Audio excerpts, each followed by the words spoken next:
Palakkad Mannarkkad CPIM ഓഫീസിന് നേരെ പടക്കമെറിഞ്ഞ സംഭവത്തിൽ ഒരാൾ കസ്റ്റഡിയിൽ.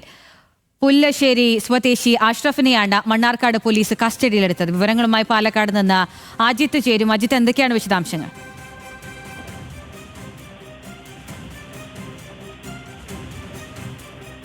രവീന്ദ്രൻ, ഇത്തരത്തിൽ ഈ 8:30 ഇന്ന് സംഭവം ഉണ്ടായത്. അതായത് ബൈക്കിലെത്തിയ ആൾ ഓഫീസിന് മുന്നിലെത്തി മാലപ്പടക്കം പൊട്ടിച്ച് കടന്നു കളയുകയായിരുന്നു എന്നുള്ളതാണ് ദൃക്സാക്ഷികൾ ഉൾപ്പെടെ പറഞ്ഞത്.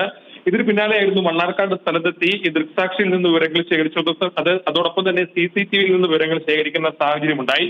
പിന്നീട് നടത്തിയ പരിശോധനയിലാണ് ഇപ്പോൾ ഒരാളെ കസ്റ്റഡിയിൽ എടുത്തിരിക്കുന്നത്.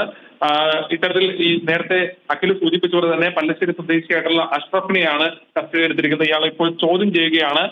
അതിനുശേഷമായിരിക്കും കൂടുതൽ വ്യക്തമായ രീതിയിൽ കാര്യങ്ങൾ മനസ്സിലാക്കിയ ശേഷമായിരിക്കും തുടർ നടപടികൾ ഉണ്ടാകുക. നിലവിൽ പോലീസിന് ലഭിച്ച സൂചനകളുടെ അടിസ്ഥാനത്തിലാണ് ഒരാളെ കസ്റ്റഡിയിൽ എടുക്കുന്ന നിലയ്ക്ക് കാര്യങ്ങൾ എത്തിയിട്ടുള്ളത്. അഖില.